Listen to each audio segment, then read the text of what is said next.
এই মহিলা ঘরের ভিতরে তাইকা হাউ মাউ করে কান্না শুরু করছে। কানতে কানতে মহিলা বালিশ বিছায়া দিল। তার কান্নার আওয়াজে ছোট বাচ্চা ঘুম থেকে জাগ্রত হইয়া জিজ্ঞাসা করে, মাগো গভীর রাত্রে কে তোমারে কাঁদায়? তুমি কি কষ্ট পাইছো? তোমারে কেউ মারছে? কোনো ব্যথা পাইছো? মা কেন কান্দো? বলে না, কোনো ব্যথা পাই নাই। সন্তান ডাক দিয়া বলে, মাগো বুঝতে পারছি, আমার বাবার কথা স্মরণ করে কান্দ না, তোমার বাবার কথা স্মরণ করেও কান্দি না। মা কান্নার কারণটা জানতে চায়। বলে কান্নার কারণ হলো তোমার বাবা যুদ্ধের ময়দানে শহীদ হয়ে গেছে। আজকে এতদিন পরে বেলাল আমাদেরকে ডাকতেছে যুদ্ধে যাওয়ার জন্য, কিন্তু আফসোস মদিনার কত মা তার সন্তানকে যুদ্ধের পোশাক পরিধান করাইয়া যুদ্ধে পাঠাবে। কিয়ামতের কঠিন ময়দানে তারা শহীদের মা হইয়া দাঁড়াবে। আমার কপাল নাই রে, আমার তো কোনো উপযুক্ত সন্তান নাই, আমি তো শহীদের মা হইয়া আল্লাহর সামনে দাঁড়াইতে পারবো না। সেই ব্যথায় ব্যতীত হইয়া আমি কাঁদতেছি। সন্তান মার চোখের পানি মুছে দিয়া বলে, মাগো ও মা চলো আমারে লইয়া নবীর দরবারে। রাতের বেলায় অন্ধকারে রওনা দিছে। সকাল বেলা গিয়া মসজিদে নববীর সামনে উপস্থিত হয়ে গেছে মহিলা তার সন্তান লইয়া। সন্তান ডাক দিয়ে বলে, মাগো আমি এখনো বেঁচে আছি, আমি তোমার শহীদের মা বানায়া দিব। আল্লাহর নবীর সাহাবীদের লাইনে গিয়া মহিলা দাঁড়ায়া গেছে। সাহাবীরা ডাক দিয়ে বলে, মা এটা পুরুষের লাইন, মহিলার লাইন নয়, আপনি কেন আপনার সন্তান নিয়ে এখানে দাঁড়াইলেন? মহিলা ডাক দিয়া বলে, আমার কুলের মধ্যে একটা পুরুষ সন্তান আছে, তার নামটা যুদ্ধের ময়দানে আমি লেখাইতে চাই, এই জন্য আমি এখানে দাঁড়াইছি। সাহাবায়ে কেরামরা বলেন, এত ছোট বাচ্চা, নাবালক কোনো বাচ্চা যুদ্ধের ময়দানে এলাও করা হয় না গো মা, ভুলে আসছেন, মেহেরবানি করে আপনি সরে যান। মহিলা কথা শুনে না, মানে না, কোনো কথা বুঝতেও চায় না। চেঁচামেচি শুরু করছে। হাবিবে কিবরিয়ার কান পর্যন্ত পৌঁছে গেল।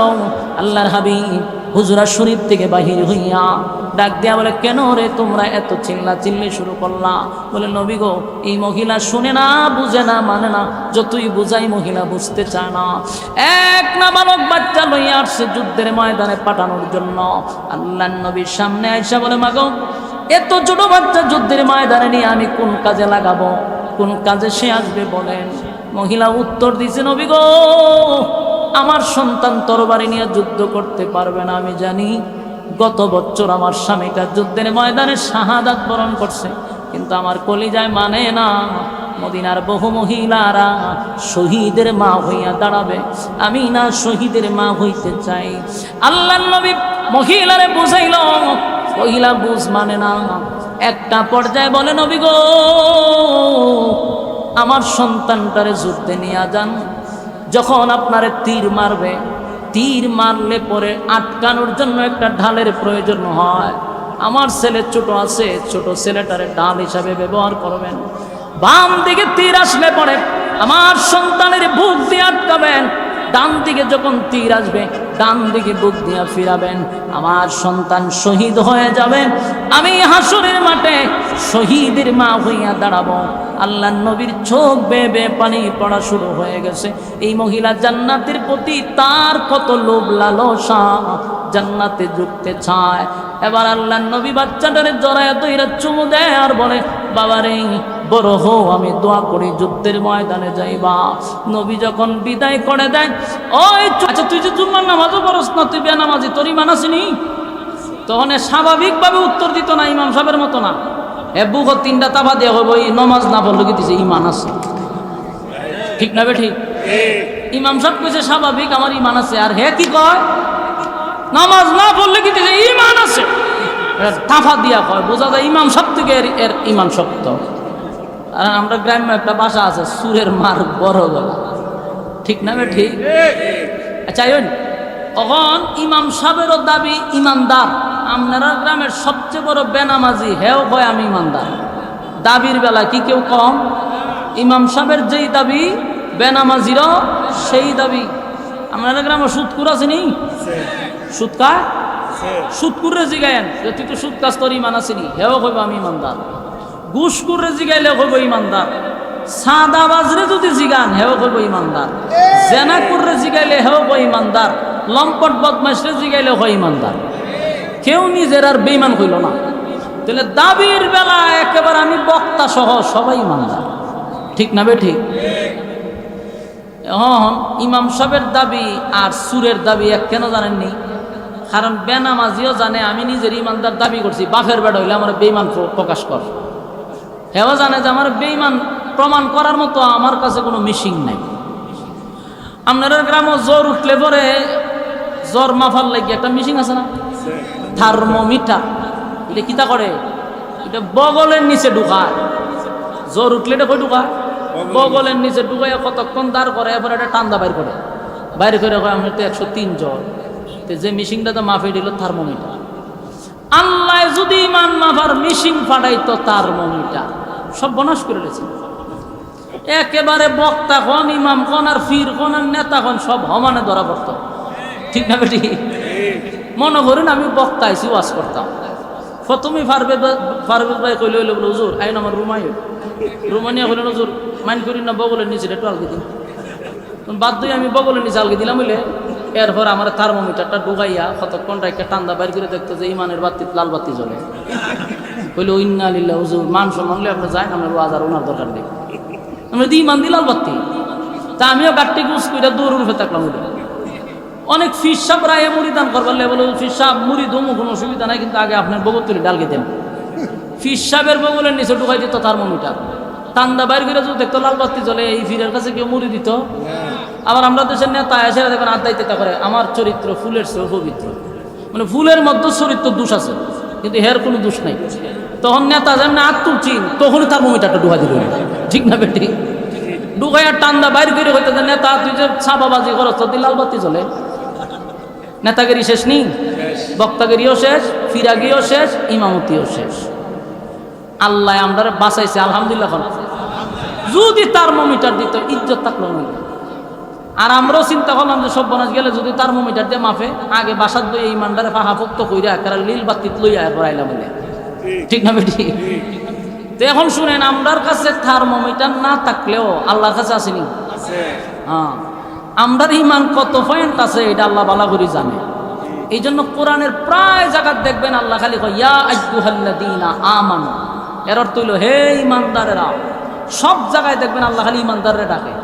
কারণ আমরা তো ছাপাবাজি করি, আমরা ইমান আছে এলে আমরা আল্লাহ কোচা দিয়া হয় যে ফটর ফটর যে খরচ, ইমান যে কতটুকু আছে আমি তো জানি। এই জন্য আল্লাহ বারবার কয় ইমানদার ইমানান। ইমানদাররে কি কয়? ইমানান। তো আল্লাহ আমরা মাত্র শর্ত দিছে দুইটা, ইমান আমল। ইমান আমল জান্নাতুল ফিরদাউসের মেহমান। কিন্তু এতক্ষণ যা বললাম এগুলো আমরা দাবির নাম হইল ইমান। আমরা সবাই কি করি? দাবি করি। দাবি সুরেও করে, ইমামও করে। বলুন তো দেখি এই দাবি দিয়া কি জান্নাত পাওয়া যাবে? জান্নাত পাইতে গেলে জান্নাতের প্রতি আকর্ষণ থাকতে হবে, জান্নাতের প্রতি লোভ থাকতে হবে। আপনি যে কোনো কাজ করেন এটার প্রতি আপনার লোভ না থাকলে আপনি কাজ করেন না। চাকরি করেন লোভে যে চাকরিটা শেষ, বেতনটা পাইলাম। ব্যবসা করেন লোভে যেখানে ব্যবসা করলে আমার ইনকাম হবে। তা আপনি জান্নাত পাইবেন, আপনি কাজ করতেইব না। জান্নাত এটার প্রতি আকর্ষণ থাকতে হবে। তো ঠিক তেমনি ভাবে দাবির বেলায় ইমানদার হওয়া যায় না। ইমানদার হতে হইলে কাজের বেলায় হইতে হবে। ইমান জানবেন কার মতো? আল্লাহ নিজে কোরআনে বলছে আমিনু কামা আমানান নাস, আমিনু কামা আমানান নাস। আল্লাহ রাব্বুল আলামিন বলেন ঈমান আনো ওই মানুষদের মতো যারা ঈমানের পরীক্ষায় ফার্স্ট ডিভিশনে ফাঁস করছে। শুধু ঈমান দাবির বেলায় ঈমানদার দাবি করলে চলবে না। আমিনু কামা আমানান নাস, রব্বি কারীম আমাদেরকে জানায়া দিলেন ঈমান যদি আনতে হয় তাদের মতো আনো। তারা কারা? এই তারা কারা? তাদেরকে বের করতে হবে। ঈমান আনো তাদের মতো যারা ঈমানের পরীক্ষায় পাস করছে। তাফসীর কারকরা বলেন আমিনু কামা আমানান নাসের ব্যাখ্যা সাহাবায়ে কেরাম হতে পারে। আমিনু কামা আমানান নাসের ব্যাখ্যা আব্দুল্লাহ বিন তামের হতে পারে। আমিনু কামা আমানান নাসের ব্যাখ্যা ফেরাউনের বউ আসিয়াও হতে পারে। আসিয়া কার বউ ছিল? ফেরাউনের বউ আছে। ফেরাউনের চেয়ে বড় জালেম আর কেউ আসেননি। ফেরাউন এত বড় জালেমের বড় সংসার করছে আসিয়া। আসিয়া ফেরাউনের বড় সংসার করে পৃথিবী বিখ্যাত 4 জন মহিলার মধ্যে একজন। সুবহানাল্লাহ আসেনি? আর আমরা দেশের মহিলার জিগায় কিতা হয় হুজুর আমরা বেড়াটা বালানা, ও বেড়াটা খুব শতান। মহিলারা ডাইরেক্ট জামাইয়ের উপরে দোষ দেয়, জামাই বলে বালানা বেটাটা খুব দুষ্ট, খুব খারাপ, এই বেটার লাগে আমি নামাজ রোজা করতারি না। এটা একটা ভাইসলে আমি কথাবার্তা না। ফেরাউনের ঘরে আসিয়া কেমনে ইবাদত বন্দি করলো? ফেরাউনের চেয়ে বড় জালেম কেউ নাই। 90,000 নবজাতক শিশুরে ফেরাউনা জবাই করছে। নীল নদের পানি লাল করে লাইছে মানুষ জবাই করতে করতে। আর মানুষের দূরে দূরে ফেরাক মারত। হে বেড়ার ঘর পৃথিবী বিখ্যাত 4 জন মহিলার মধ্যে একজন হইল আসিয়া। জান্নাতে রাসূলের সঙ্গে আসিয়ার বিবাহ হবে। দুনিয়ায় থাকতে আল্লাহ আসিয়ারে জান্নাত দেখাই দিছে। আপনার এলাকাতে সুবহানাল্লাহ আসেনি? থাকলে কইবে। এখন আপনি চিন্তা করেন, আমিনু কামা আমানান নাসের ব্যাখ্যা তোমরা তাদের মতো ঈমান আনো যারা অতীতে ঈমানের পরীক্ষা দিছে।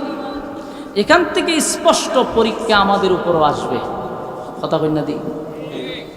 আমার যুবক ভাইরা, 1 থেকে 2 লক্ষ মতান্তরে 24,000 পয়গম্বর দুনিয়ার জমিনে আল্লাহ পাঠাইছে। এমন কোন নবী রাসূল নাই রে যে নবী রাসূলের কাছ থেকে আল্লাহ পরীক্ষা নেয় নাই। সমস্ত নবীরা পরীক্ষার সম্মুখীন হয়েছে, কেউ পরীক্ষার বাহিরে নয়।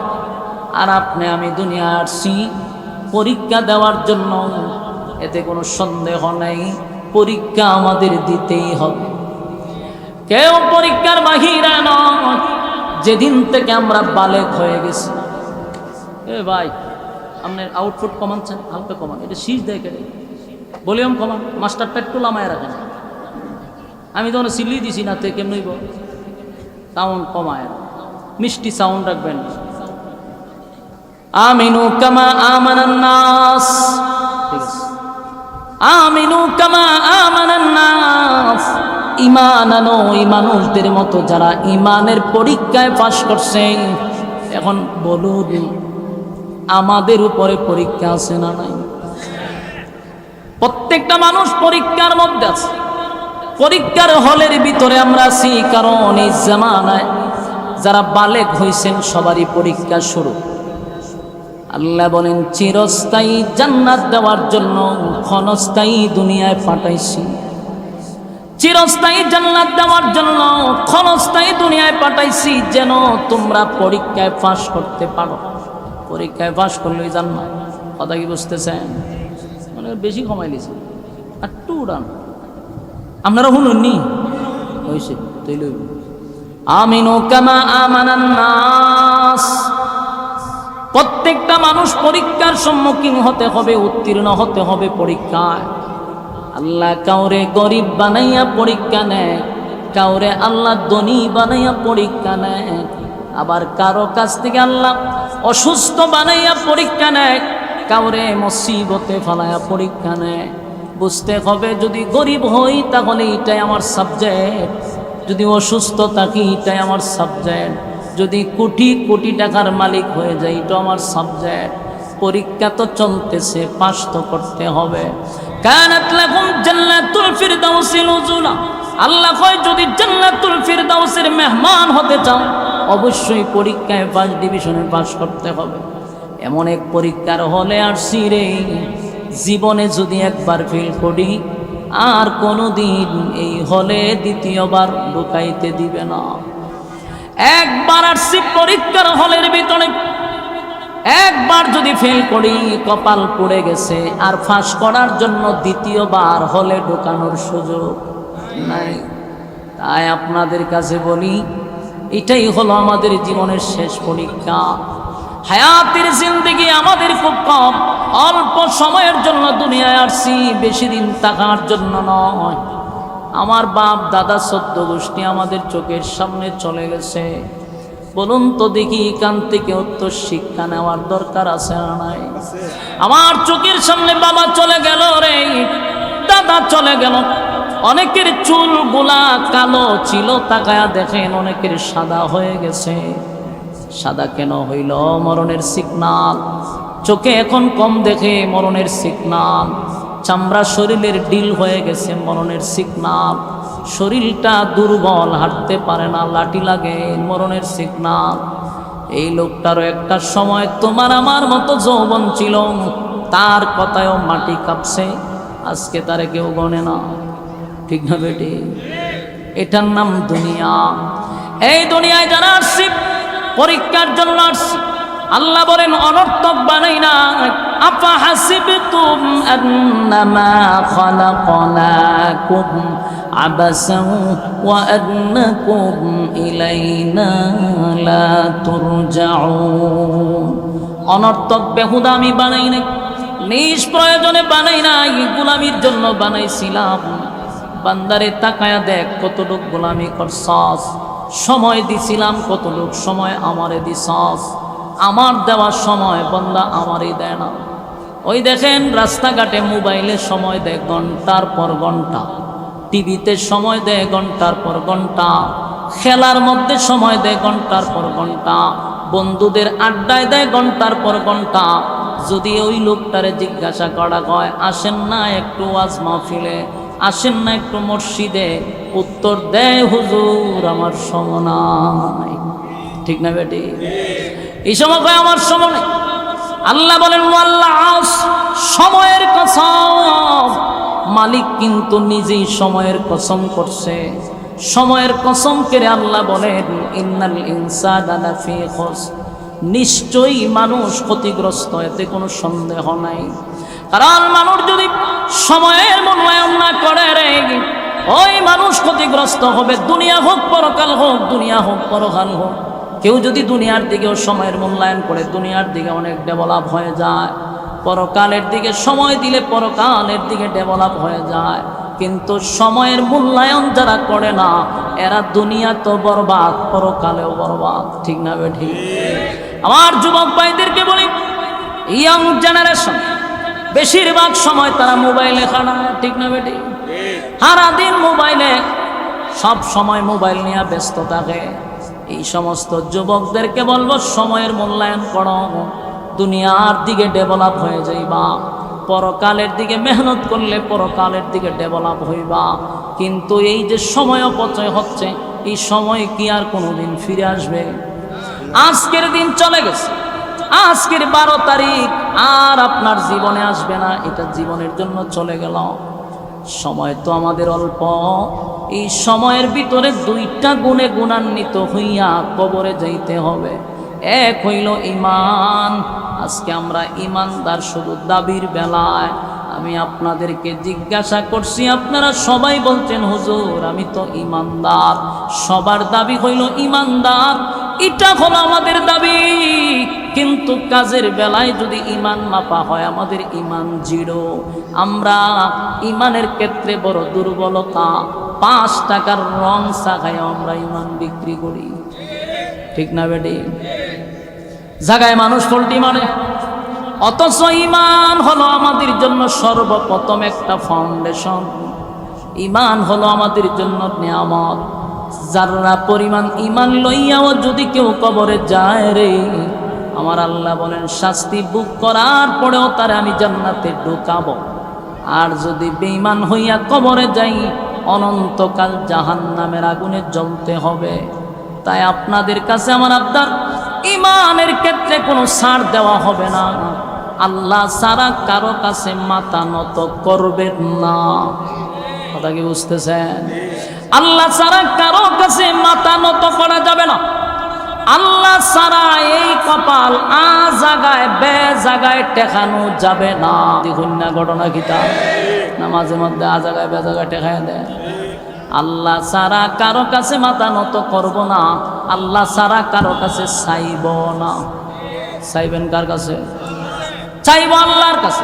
কোনো বাবার কাছে চাওয়া যাবে না, কোনো মাজারের কাছে চাওয়া যাবে না, কোনো জডা ল্যাংটার কাছে চাওয়া যাবে না, বেলতুলি সুলাইমান ল্যাংটার কাছেও চাওয়া যাবে না। কথা কই না দি?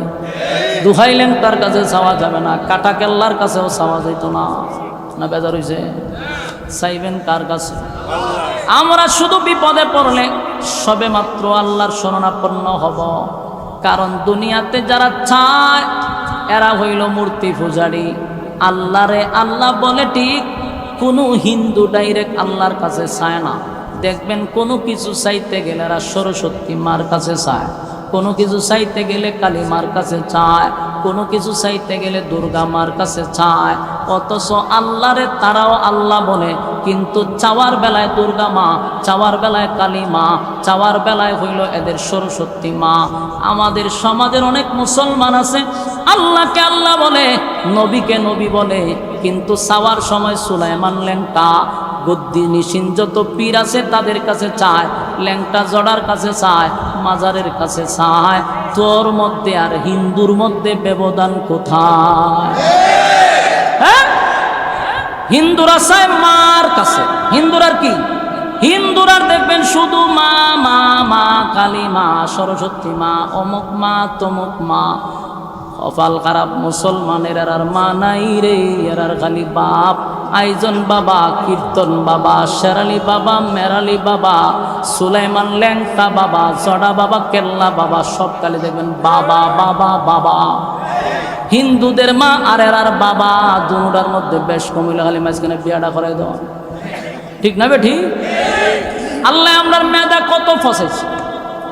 যুবক ভাইয়ারা, আমরা গুলামি করি একমাত্র কার? আমাদের নামাজ কার জন্য? রোজা যাকাত কার জন্য? ইন্না সালাতি ওয়া নুসুকি ওয়া মাহইয়ায়া ওয়া মামাতি লিল্লাহি রাব্বিল আলামিন। আমার নামাজ, আমার রোজা, আমার হজ, আমার যাকাত লিল্লাহি রাব্বিল আলামিন, শুধুমাত্র কেবলমাত্র আল্লাহর জন্য। আমার যদি সন্তান লাগে আমি দোয়া করব, রব্বি হাবলি মিনাস সালিহিন, আল্লাহ আপনি আমার নেককার সন্তান দান করেন। এটা তো চাইবেন আল্লাহর কাছে। কোন পৃথিবীর বাবার ক্ষমতা নাই, জড়া ল্যাংটার ক্ষমতা নাই আপনার সন্তান দেওয়ার। আপনি যদি কোনো মাজারওয়ালার কাছে সন্তান চান, মালিক বেজার হয়ে যায়। এই বেজারটা হওয়ার কারণে আপনি শিরিকে যুক্ত হইলেন। আমরা তো বিরোধিতা করি না, এটাই বুঝাইতে চাই।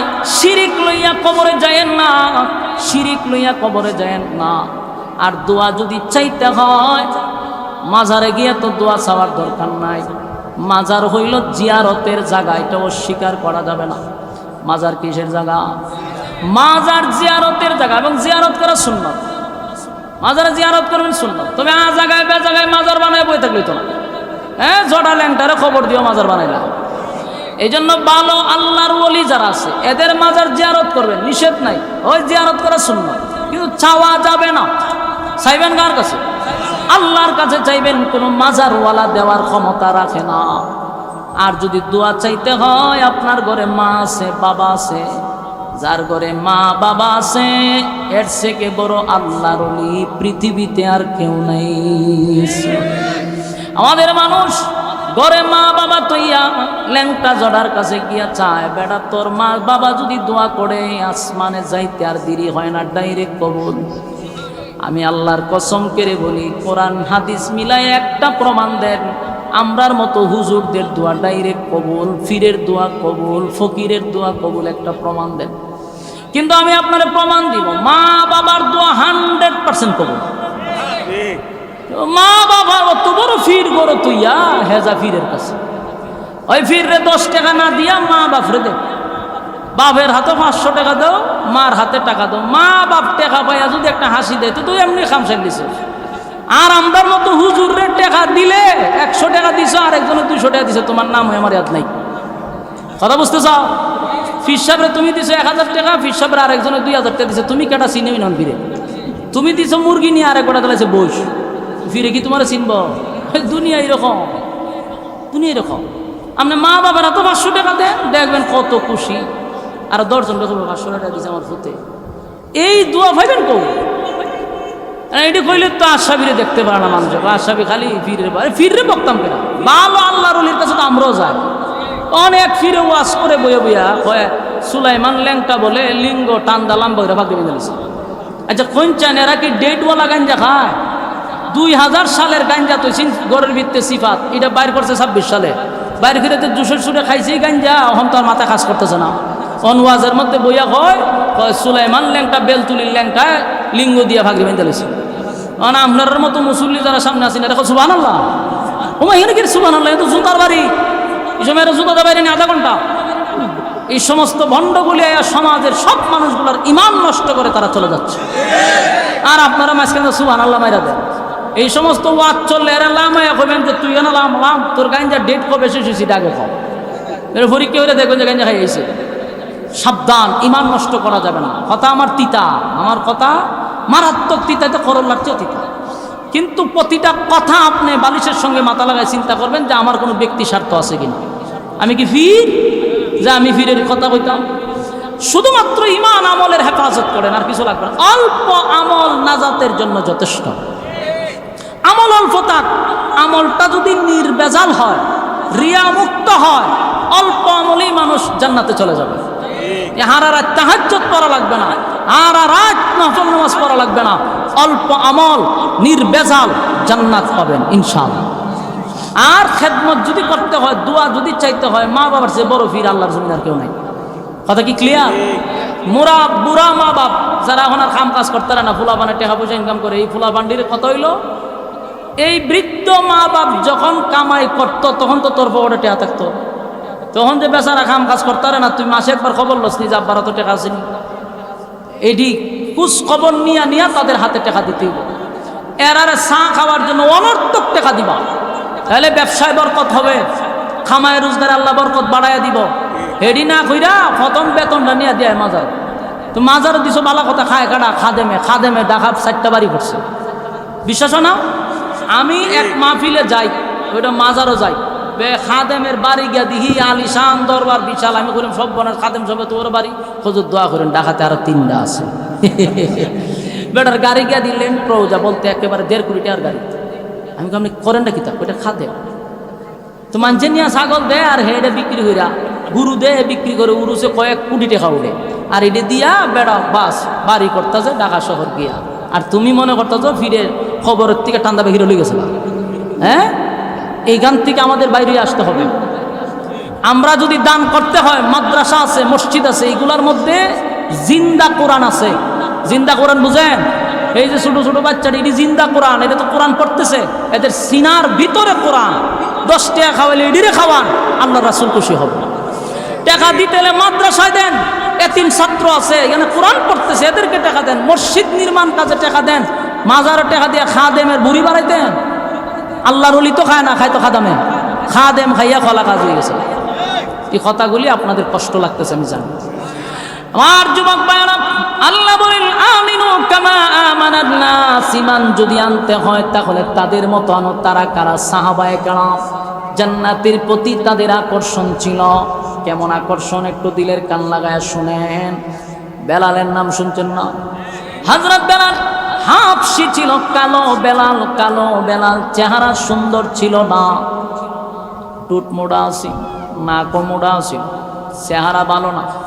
কিন্তু এই বেলালের গলার মধ্যে আল্লাহ এত পাওয়ার দিছে, এত পাওয়ার দিছে। এই যে আমরা ওয়াজ করতে যেমন মাইক দিয়া, যতটা মাইক লাগা, যত ব্র্যান্ডের মাইকই হোক, সর্বোচ্চ 2 কিলো অথবা 1.5 কিলোর উপরে আওয়াজ যায় না। ঠিক না? ঠিক। এদের যত বাবা মাইকই হোক 1.5 কিলোর উপরে যায় না। কিন্তু আল্লাহর নবীর সাহাবী হযরত বেলালের কণ্ঠের মধ্যে আল্লাহ এত পাওয়ার দিছে, খালি গলায় যখন আল্লাহু আকবার বলে টান মারত, 41 কিলোমিটার পর্যন্ত আওয়াজ পৌঁছে যেত। শুধু একদিকে 41 কিলো না, চতুর্দিকে 41 কিলোমিটার এরিয়ায় গিয়া আওয়াজ পৌঁছে যেত। বেলাল হাবশি প্রতিদিন আযান দেয়, হাইয়া আলাস সালাহ, হাইয়া আলাল ফালাহ। কিন্তু একদিন গভীর রাত্রে আযান দেয়, হাইয়া আলাল জিহাদ। এই আওয়াজ গিয়া 41 কিলোমিটার দূরে একটা বৃদ্ধা মহিলার বাড়িতে গিয়া আওয়াজ পৌঁছে গেছে। দূর, বহুদূর ওই মহিলার বাড়ি, স্বামী নাই রে, একটা কুড়ে ঘরের মধ্যে একটা বাচ্চা মেয়ে বসবাস করে। কানের মধ্যে আওয়াজ গেল, বেলাল বলতেছে হাইয়া আলাল জিহাদ। নবীর সঙ্গে বেঈমানের যুদ্ধ। তোমাদের যদি সন্তান থাকে তাহলে যুদ্ধের ময়দানে পাঠায়া দাও। কিয়ামতের কঠিন ময়দানে শহীদের মা হইয়া তোমরা দাঁড়াইতে পারবা।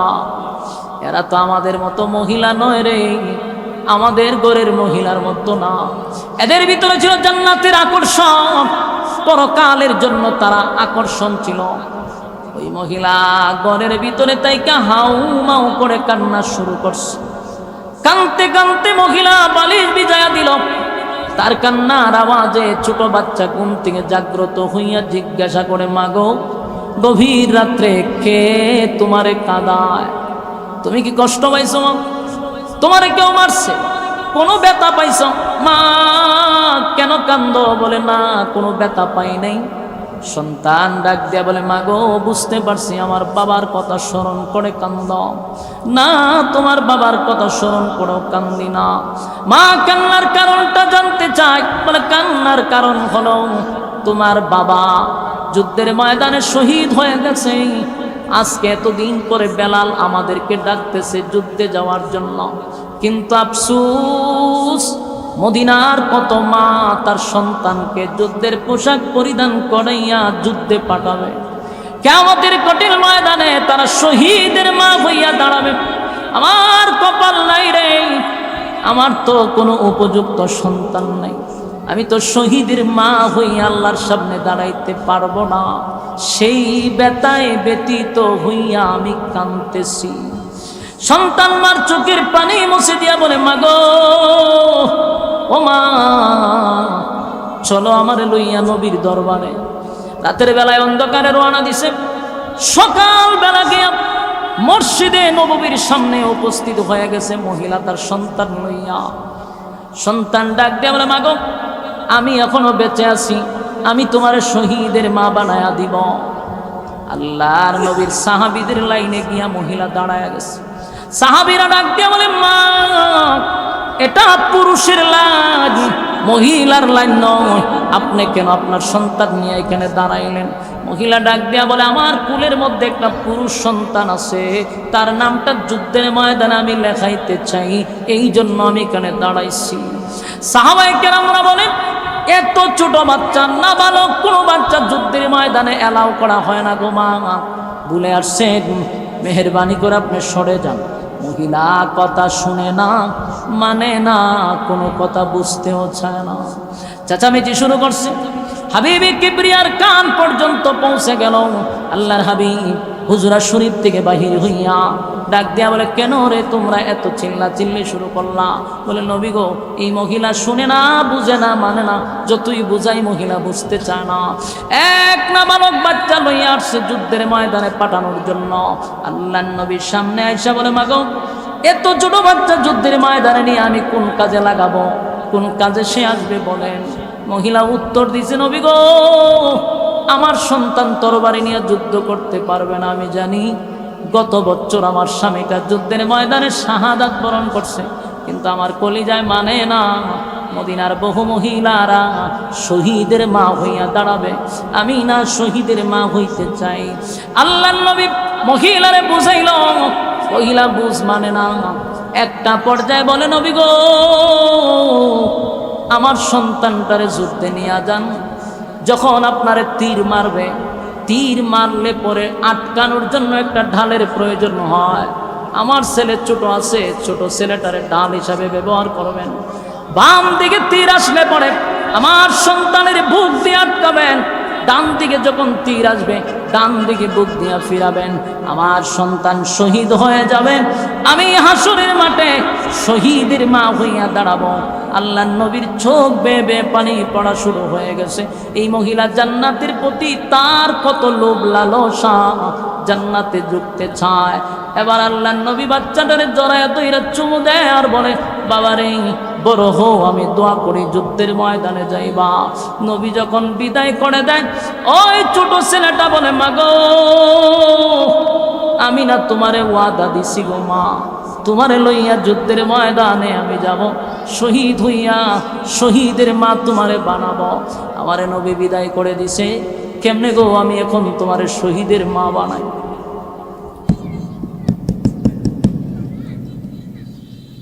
মাগরিবের আজান পড়া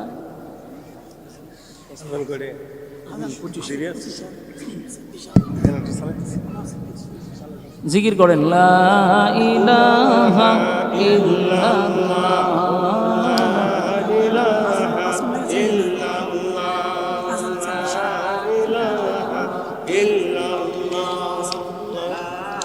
পানি লাগবে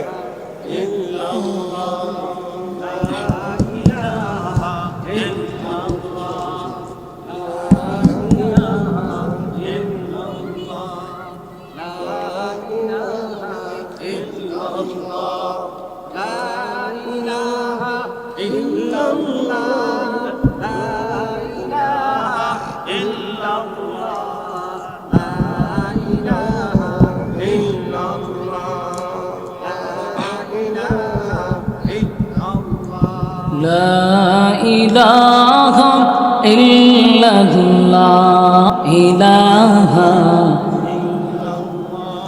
لا إله إلا الله محمد رسول الله صلى الله عليه وسلم আমার যুবক ভাইরা মুরব্বি বাবারা দিলের কান লাগায় কথাগুলি শুনেন একটা মানুষের ভিতরে জান্নাতের প্রতি কতটুকু আকর্ষণ জান্নাতের প্রতি তাদের কতটুকু আকর্ষণ ছিল আল্লাহর নবী যখন বিদায় করে দিছে ছেলে তার মারে বুঝায় মাগো আমরা যদি চলে যাই শহীদের মা কেমনে হইবা ওই ছোট্ট বাচ্চা দৌড়াইয়া নবীর কাছে গিয়া কয় হুজুর আমি কি আপনার সামনে কিছু কথা বলতে পারি এত ছোট বাচ্চা নবীর সামনে দাঁড়ায় বলে নবী গো আমি যখন আমার মার সঙ্গে থাকি মা যখন চুলার মধ্যে আগুন ধরায় গো নবী আমি দেখছি চুলার মধ্যে যখন আগুন ধরায় বড় বড়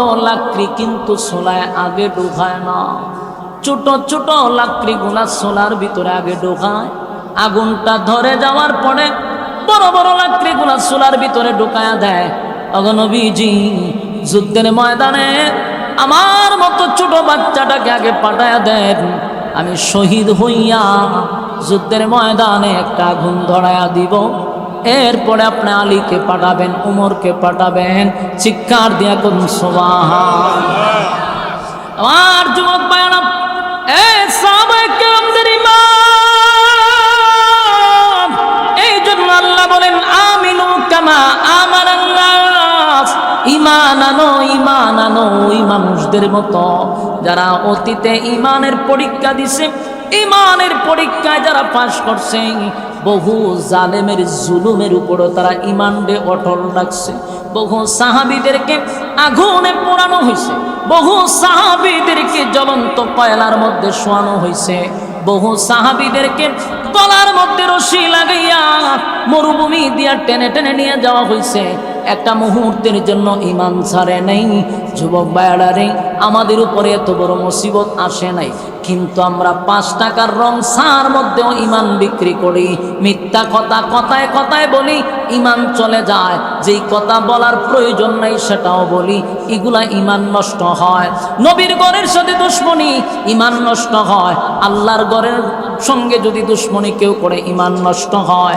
এমন কাজ করব না যেই কাজের জন্য ঈমান নষ্ট হয়ে যায় কারণ সর্বপ্রথম আমাদের মূল যেটা আসল এটা হলো ঈমান জোরে বলেন কি আমিনু কামা আমানান নাস ঈমান আনবো সাহাবীদের মতো আল্লাহ কয় দুইটা গুণে গুণান্বিত হইলে আল্লাহ ওয়াদা দিছে কানাত লাহুম জান্নাতুল ফিরদাউসি নুজুলা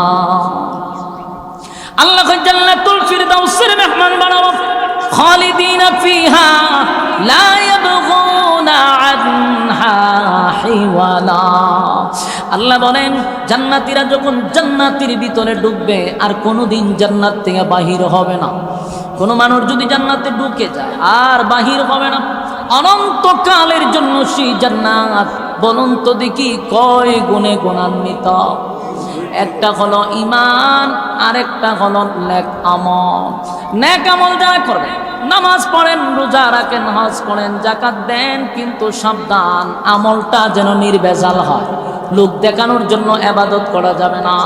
আমরার দেশের বহু মানুষ নামাজ পড়ে লোক দেখানোর জন্য, নামের আগে হাজি লাগায়, নাম লাগায় হাজি, লোক দেখানোর জন্য।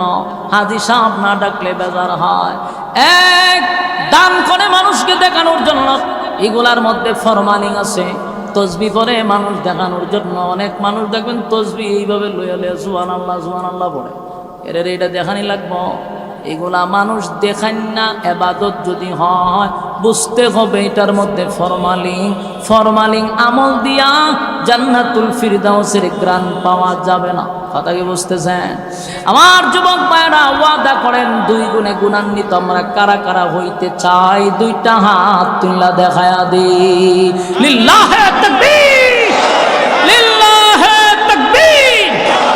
বলেন কয় গুণে? 1 নাম্বার, 2 নাম্বার নেক আমল। ঈমান হতে হবে একবারে বিশুদ্ধ, কোনো ভেজাল নাই। আর ইবাদত নির্ভেজাল। এই 2 গুণে গুণান্বিত হইলে আল্লাহ হয় কানাত লাহুম জান্নাতুল ফিরদাউসি নুজুলা। আল্লাহ আমাদের এই কথাগুলোর উপরে বলনেওয়ালা শুননেওয়ালা উভয়কে সহি আমল করার তৌফিক দান করুক, আমিন। সম্মানিত সুধী, বসেন, মোনাজাত করে যাবেন। এই মাদ্রাসা হওয়াতে আপনারা খুশি না বেজার?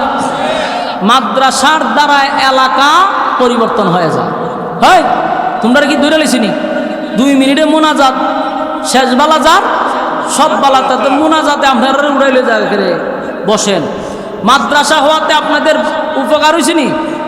সারা গ্রামে মিল্লা যেটা করতে আসলেন, এটা অ্যাডভোকেট সাফ করে দিয়ে দিছে, ওনার ভাই আছে এবং উনি রুচিশীল মানুষ। আস্তে আস্তে আশা করি সুন্দর একটা পরিবেশ হবে। মাদ্রাসার মান, পড়ালেখার মান বাড়াইতে হবে। আর এই মসজিদ মাদ্রাসা আটকা থাকে না। আপনারা তো করছেন, আর আমার বিরুদ্ধে 5টা ইউনিয়ন লাগছিল। কয়টা ইউনিয়ন? 5 ইউনিয়ন, 5 চেয়ারম্যান আমার বিরুদ্ধে লাগছে। লাস্টে মন্ত্রীও লাগছে আমার বিরুদ্ধে। সবগুলার ডিঙ্গাইয়া আজকে গিয়া দেন 100% মধ্যে মাদ্রাসা করছে। এবং 3টা ভবন। শুধু এতটুক না, লেখাপড়ার মান শুনবেন সারা বাংলাদেশে, বেফাক বোর্ডে সারা বাংলাদেশে মেধা তালিকায় 3 জন হয়েছে। মেধা তালিকায় 2 নম্বর স্থান সারা বাংলাদেশে। এবার আমার মাদ্রাসার ছাত্র টিভিতে তেলাওয়াত করছে। আগামীতে পিএসপি সহ বিভিন্ন চ্যানেলে থাকবে। তো এগুলা শুধু মাদ্রাসা করলেই হবে না, মেহনত করতে হবে এবং পড়ালেখার মান বাড়াইতে হবে। আমি পারভেজ ভাই বলবো ইনশাআল্লাহ পড়ালেখার মান বাড়াইতে হবে। আল্লাহ তাআলা এই এলাকার জন্য একটা দিনী মারকাজ হিসেবে কবুল করুক এবং পারভেজ ভাইয়ের হায়াতে আমল আল্লাহ বরকত দান করুক। কারণ ভাই টেকা সবারই আছে, সবার টেকা কিন্তু ভালো কাজে লাগে না। টেকা কি পারভেজ ভাইয়ের থেকে আরো বেশি আছে না গ্রাম? কিন্তু সবার দ্বারা কি সব কাজ হয়? সবার দ্বারা সব কাজ হয় না। এই জন্য আল্লাহ যারে কবুল করে ওই বান্দার দ্বারা দিনের কাজ করায়। এই জন্য আপনারা এখানে শরীক থাকবেন, বুদ্ধি দিয়া, পরামর্শ দিয়া, যে যেমনে পারেন। টাকা না দিতে পারলে বুদ্ধি দিয়া দিবেন, পরামর্শ দিয়া দিবেন, প্রয়োজনে পরিশ্রম করে হইলে সময় দিবেন। মাদ্রাসার সাথে জড়িত থাকা মানে নবীর সঙ্গে জড়িত থাকা। আল্লাহ নবীর কাছাকাছি যদি থাকতে চান, নবীর ঘরের প্রতি ইজ্জত রাখতে হবে। মাদ্রাসার ছাত্রদেরকে মহব্বত করবেন, ভালোবাসবেন। না পারলে লজিং দিয়ে ব্যবস্থা করবেন, তাও আপনি একজন আলেমের সাথে জড়িত থাকলেন। পারবেন তো ইনশাআল্লাহ? এইগুলা কমবে না, এগুলা কমবে না। আমার জীবনে বহু দেখছি, একেবারে রিক্সা চালায় খাইতো কিন্তু একটা ছাত্র লজিং রাখতো। আজকে এবার বাড়ি 2 তলা 3 তলা বিল্ডিং। সিলেট অঞ্চল লন্ডনই কেমন হয়েছে, প্রত্যেকটা ঘরে ঘরে মাদ্রাসার ছাত্র থাকতো। খাইতে পারতো না হুজুর গিয়ে হইতো আমার একটা ছাত্র দিয়ে। আজকে আর 1000 টাকার মালিক, কোটি কোটি টাকার মালিক হয়ে গেছে। এই জন্য এগুলো থাকবে না। আপনার দিলটা রাখবেন পরিষ্কার যে আমি যা করব লিওয়াজহিল্লাহ, একমাত্র আল্লাহর জন্য। রাজি আছি ইনশাআল্লাহ? আল্লাহ সবাইকে বুঝার, মানার, আমল করার তৌফিক দান করুক। প্রথমবার শরীক মাহফিল এটা এই বছর মনে প্রথম হয়েছে। ইনশাআল্লাহ পারভেজ ভাইয়ের সাথে সম্পর্ক আছে, যদি আবারও ডাক দেয় আমি আসবো ইনশাআল্লাহ। আর বাইরে তো বলছি ঢাকা শহর এক কারণ লয়ে যেত আমার, আবার আমি দেখা সাক্ষাৎ হইব, টেনশন নাই। মাদ্রাসাটার জন্য দোয়া করি, কাজ করি। এলাকাবাসী সবাই মিল্লা মাদ্রাসা ডেভেলপ করেন। দেখেন আমি যেখানে মাদ্রাসা করছি ওই 30,000 টাকা শতাংশ আসছিল। এখন আমার মাদ্রাসা হওয়ার কারণে অনেক 2.5 লাখ টাকা শতক, তা আমার কাছে বিক্রি করে না। 2.5 লাখ টাকা শতক হয়ে গেছে, 2 দিন পরে 5 লাখ করবো শুধু মাদ্রাসার কারণে। এই মাদ্রাসা আপনাদের এলাকার মুর ঘুরাই দিবে ইনশাআল্লাহ। রাজি আছেন তো সবাই? আমরা সবাই দোয়া করবো ইনশাআল্লাহ। আল্লাহুম্মা সাল্লি আলা মুহাম্মাদিন ওয়া আলা আলি মুহাম্মাদ কামা